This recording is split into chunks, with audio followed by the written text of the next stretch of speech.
Hello students, तो आज हम क्लास 10th का सिलेबस स्टार्ट करने जा रहे हैं, जिसमें सबसे पहले तो हम यही जान जाएं कि क्लास 10th में सिलेबस कितना है। तो क्लास 10th का सिलेबस 3 पार्ट्स में डिवाइड है, जिसमें से फर्स्ट पार्ट है ऑप्टिक्स एंड सेकंड पार्ट है इलेक्ट्रिसिटी।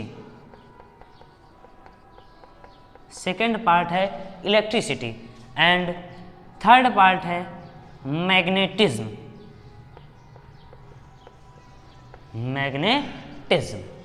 अच्छा, तो अब ऑप्टिक्स भी मेरा 2 पार्ट्स में डिवाइड है। First one ray optics, second one wave optics.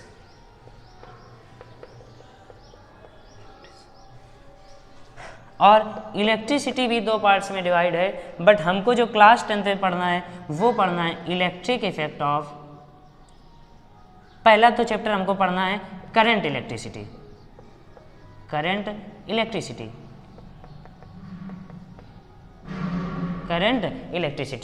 Second पढ़ना है heating effect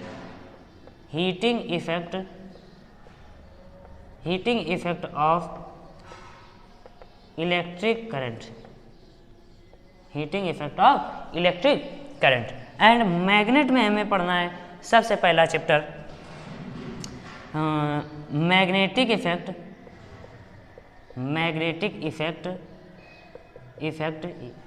effect due to current. And second पढ़ना है हम लोगों को EMI, इलेक्ट्रोमैग्नेटिक इंडक्शन। अब हमें क्लास 10th में रे ऑप्टिक्स पढ़नी है। क्या पढ़नी है? रे ऑप्टिक्स में पहला चैप्टर है रिफ्लेक्शन ऑफ लाइट। सेकंड है रिफ्रैक्शन ऑफ लाइट। तीसरा है प्रिज्म। चौथा हम इधर लिखे देते हैं, चौथा है लेंस। पांचवा है ह्यूमन आई। इतना हमको सिलेबस क्लास 10th में डिस्कस करना है। तो बच्चों, आज हम लोग ऑप्टिक्स में रे ऑप्टिक्स डिस्कस करने जा रहे हैं, क्योंकि हम लोगों के सिलेबस में वेव ऑप्टिक्स नहीं है, तो हम लोग रे ऑप्टिक्स डिस्कस करेंगे। उसके बाद रे ऑप्टिक्स का पहला chapter reflection of light discuss करेंगे। मतलब रिफ्लेक्शन ऑफ लाइट का मतलब प्रकाश का परावर्तन। तो इतना सब हम इरेज करते हैं। इसके बाद हम लोग स्टार्ट करते हैं रे ऑप्टिक्स। तो बहुत बहुत स्वागत है आपका मेरे प्यारे से YouTube चैनल एमर्स एकेडमी में। तो आज हम लोग डिस्कस करने जा रहे हैं ऑप्टिक्स। तो सबसे पहले आप लोग हेडिंग डाल लीजिए ऑप्टिक्स।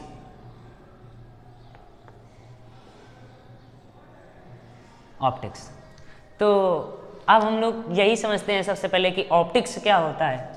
तो optics that branch of physics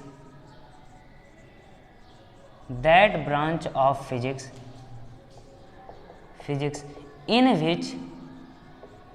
which we are studied about the nature of light, nature and properties of light। प्रकाश की विज्ञान की वह शाखा है जिसमें हम प्रकाश के प्रकृति व भौतिक गुणों के बारे में अध्ययन करते हैं, वो ऑप्टिक्स कहलाता है। क्या कहलाता है? ऑप्टिक्स। अब रे ऑप्टिक्स हम लोगों को स्टार्ट करना है। क्या स्टार्ट करना है बच्चों? Ray optics. तो आप हेडिंग डालिए रे ऑप्टिक्स। ऑप्टिक्स। तो रे ऑप्टिक्स क्या होता है समझते हैं बच्चा हम लोग। तो रे ऑप्टिक्स कुछ नहीं होता है, ऑप्टिक्स की वह शाखा, ऑप्टिक्स की वह शाखा जिसमें हम लोग लाइट के रे होने का अध्ययन करते हैं, रे नेचर का अध्ययन करते हैं, किरणों के बारे में अध्ययन करते हैं। इसमें सब कुछ जो भी बातें होंगी सब लाइट की बातें होंगी, किरणों के बारे में। तो that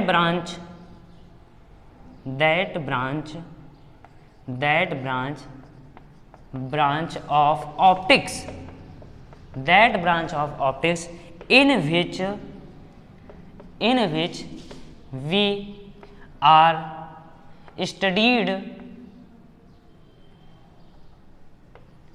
studied about the ray nature of light, रे नेचर ऑफ लाइट। तो रे ऑप्टिक्स वह होता है जिसमें हम लोग ऑप्टिक्स की वह शाखा, रे ऑप्टिक्स की वह शाखा होती है जिसमें हम लोग प्रकाश के किरणों के बारे में अध्ययन करते हैं, प्रकाश के किरण रूप के बारे में अध्ययन करते हैं। बच्चों आप लोगों को सब दिखाई पड़ रहा है? लो एक बार हम देख लें कि दिख रहा है कि नहीं दिख रहा है साफ साफ। ठीक है बच्चा, सब दिख रहा है, ठीक। चलो तो अब हम लोग रे ऑप्टिक्स का पहला चैप्टर स्टार्ट करते हैं जिसका नाम है reflection of light. Reflection of light. तो अब बच्चा अपना पहला चैप्टर स्टार्ट होने जा रहा है, चैप्टर फर्स्ट जिसका नाम है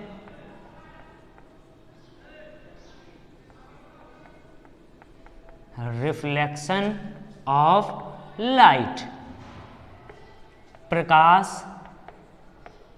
का परावर्तन, प्रकाश का परावर्तन। बच्चा हम लोग रिफ्लेक्शन तो एक दो लेक्चर बाद समझेंगे, पर सबसे पहले तो हम समझते हैं लाइट क्या होता है। सबसे पहले लाइट के बारे में डिस्कस करते हैं। चलो आज हम लोग लाइट समझते हैं। लाइट क्या होता है? Light, what is light?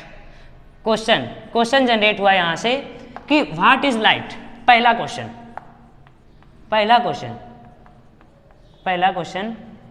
What is light? What is light? सबसे बड़ा प्रश्न व्हाट इज लाइट। तो लाइट, बहुत सारे वैज्ञानिक आए, लाइट के बारे में बताया, लाइट के बारे में, रे नेचर के बारे में बताया, वेव नेचर के बारे में बताया। और सबसे पहले जो साइंटिस्ट आए वो आए प्लांक।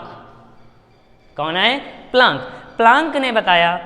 तो प्लांक के अनुसार, प्लांक थ्योरी हम लोग पढ़ने जा रहे हैं लाइट के बारे में। प्लांक ने बताया, तो आज हम प्लांक थ्योरी पढ़ने जा रहे हैं। Planck's theory. तो प्लांक ने क्या बताया? प्लांक ने बताया प्रकाश एक प्रकार की ऊर्जा है। प्रकाश एक प्रकार की ऊर्जा है। Prakash is an energy, light is an energy. प्रकाश एक प्रकार की ऊर्जा है जो छोटे छोटे पैकेट तथा बंडलों के रूप में चलती है, जो छोटे छोटे पैकेट तथा बंडलों के रूप में चलती है, जिसे हम लोग क्वांटा व फोटान कहते हैं। और इस ऊर्जा को हम लोग प्लांक एनर्जी कहते हैं। क्या कहते हैं? प्लांक एनर्जी, प्लांक ऊर्जा, या फोटान एनर्जी भी कहते हैं। क्या कहते हैं? Photon energy. प्लांक एनर्जी नहीं कहते, फोटान एनर्जी कहते हैं, सॉरी, फोटान एनर्जी कहते हैं। तो हम लोग पढ़ते हैं light is an energy and it travels in the form of packets and bundles. लिख देते हैं हम लोग। प्लांक्स थ्योरी ने, according to Planck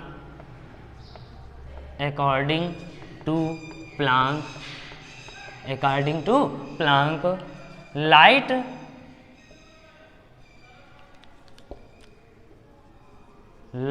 is an energy. light is an energy which is travels in the form of packet and bundles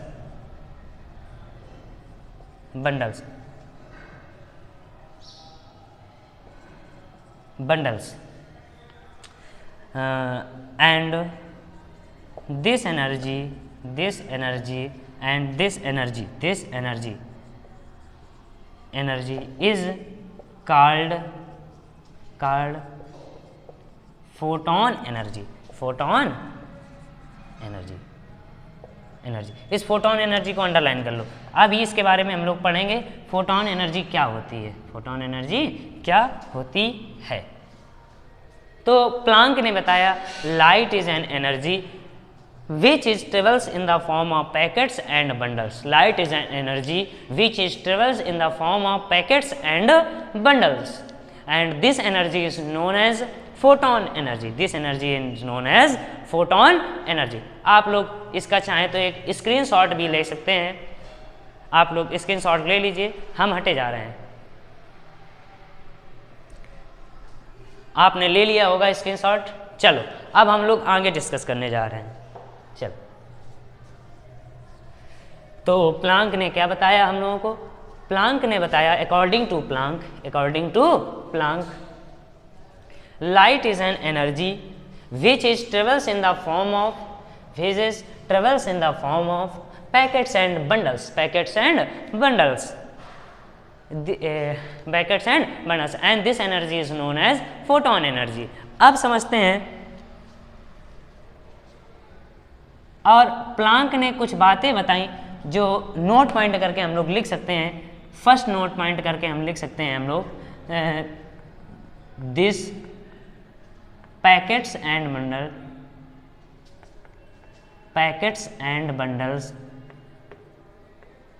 bundles are travels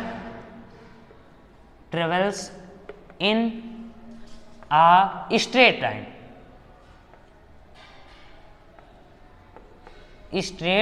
line। तो हमें यहीं से पता चल गया कि जो लाइट होती है वह एक स्ट्रेट लाइन में चलती है, सीधी रेखा में चलती है, सीधी रेखा में गमन करती है। एंड सेकेंड पॉइंट प्लांक के अकॉर्डिंग था these packets and bundles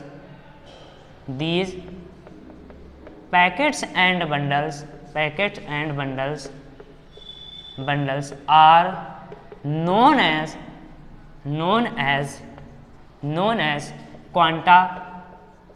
quanta and photon।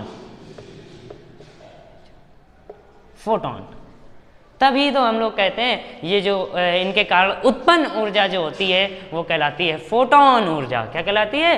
Photon ऊर्जा। अभी फोटोन ऊर्जा के बारे में डिस्कस करेंगे, पर हमने पहला पॉइंट इन्होंने बताया कि these packets and bundles are travels in a straight line,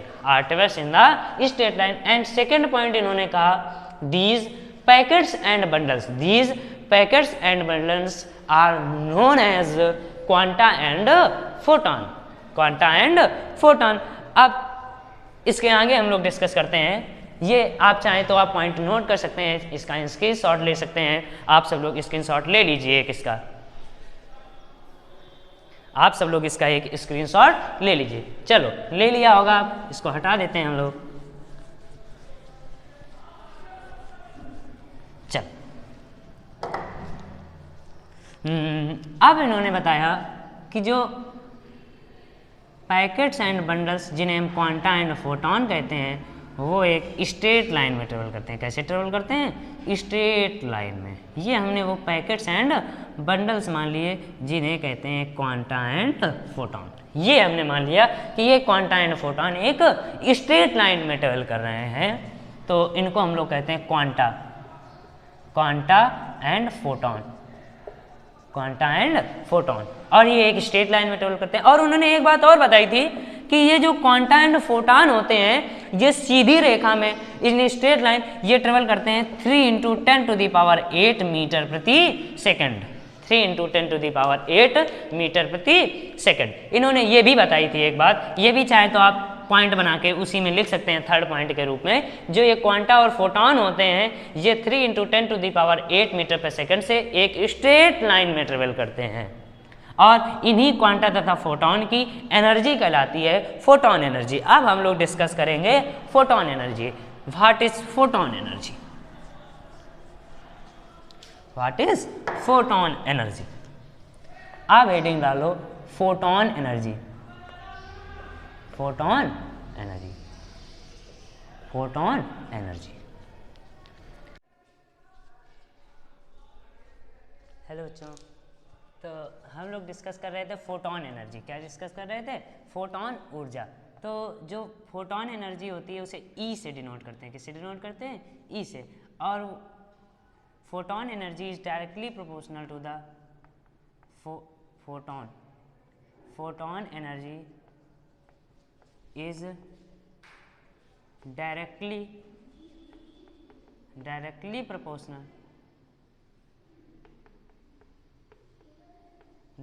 proportional to the frequency of light, तो E is directly proportional to the nu, क्या बोलते हैं? न्यू। v को ऐसे करके घुमा देते हैं तो इसे न्यू बोलते हैं, या n भी बोल दें तो कोई दिक्कत नहीं है, क्योंकि फ्रीक्वेंसी को न्यू से भी डिनोट करा जाता है और n से भी डिनोट करा, और n स्मॉल n, कैसा? स्मॉल n से डिनोट करा जाता है। ठीक है, तो इसे इक्वेशन नंबर फर्स्ट बोल देते हैं। क्या बोल देते हैं? Equation number first. तो अब जब भी प्रोपोर्शनल का साइन हटाते हैं या इन्वर्सली प्रोपोर्शनल का साइन हटाते हैं, इसे अनुक्रमानुपाती का चिन्ह बोलते हैं। क्या बोलते हैं? अनुक्रमानुपाती का चिन्ह। तो जब भी इस प्रोपोर्शनलिटी वाले साइन को हटाते हैं तो हम लोग एक कांस्टेंट लगाते हैं और इक्वल लगाते हैं, कांस्टेंट लगाते हैं और इक्वल लगाते हैं। तो ई इसको हटाएंगे तो इक्वल लगाएंगे और एक कांस्टेंट आएगा, एक क्या आएगा? कांस्टेंट, जिसको हम लोग H से डिनोट करते हैं, जिसको हम लोग कैसे डिनोट करते हैं? ऐसे। और ये अलग अलग होता है, ऐसा नहीं कि हर जगह H आ जाए, नहीं, सभी जगह H नहीं आएगा, ऐसा जरूरी नहीं है। यहाँ पर H आया, कहीं पर 1 आता है, कहीं पर K आता है, कहीं पर कुछ तमाम प्रकार के कांस्टेंट होते हैं। और इस कांस्टेंट को अभी बताते हैं, इसका नाम क्या होता है, वैल्यू क्या होती है, सब बताते हैं अभी। तो एक हम लोगों ने 9th में फार्मूला पढ़ा था, nu is equal to c upon lambda, c upon lambda, c upon lambda, c upon lambda. Lambda होती है वेवलेंथ, सी होती है स्पीड ऑफ लाइट, न्यू होती है फ्रीक्वेंसी।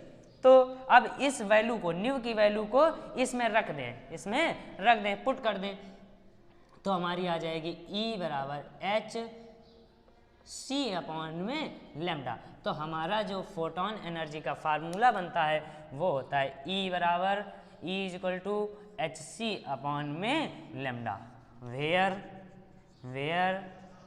H होता है प्लांक कांस्टेंट, प्लांक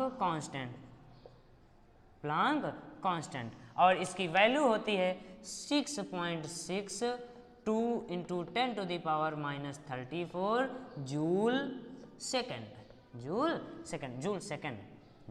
सेकंड होती है। क्या होती है? Joule second. और C होती है speed of light, speed of light, इसकी वैल्यू होती है 3 इंटू 10⁸ मीटर प्रति सेकंड। एक मिनट हम देख लें जरा, दिखाई पड़ रहा है कि नहीं दिखाई पड़ रहा है? दिख रहा है, ठीक है।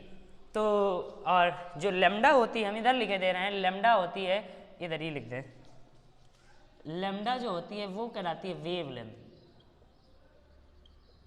वेवलेंथ, तरंग दैर्ध्य को बोलते हैं इसे, हिंदी में क्या बोलते हैं? तरंग दैर्ध्य। तो बच्चों ये होती है फोटॉन एनर्जी। फोटॉन एनर्जी का फार्मूला होता है E equal to h c upon में लेमडा। इसको और डिटेल में हम लोगों को पढ़ने को मिलेगा हायर क्लासेस में, क्लास 10th 12th वगैरह में पढ़ने को मिलेगा। अभी हमने इतना समझ लिया। और बच्चों आप लोगों को थोड़ी सी राइटिंग में प्रॉब्लम हो सकती है, इशू हो सकता है। ये मेरा फर्स्ट वीडियो है, इस वजह से राइटिंग में थोड़ी सी प्रॉब्लम होगी, थोड़ा सा टेढ़ा मेढ़ा लिखा होगा। हम इस प्रॉब्लम को जल्दी से जल्दी सॉल्व करने की कोशिश करेंगे। और ये हम लोगों की फोटोन एनर्जी कंप्लीट हो गई है। अब हम लोग स्टार्ट करेंगे रिफ्लेक्शन ऑफ लाइट, प्रकाश का परावर्तन स्टार्ट करेंगे। वो हम अगले वीडियो में स्टार्ट करेंगे, कल स्टार्ट करेंगे, लेक्चर 2 में स्टार्ट करेंगे। अब आप बच्चों इसका स्क्रीनशॉट ले लीजिए और इसको नोट्स बना लीजिए। नोट्स जिसके बहुत अच्छे से मेंटेन होते हैं वो पढ़ाई भी बहुत अच्छे से अपनी करता है। So thank you so much my dear students.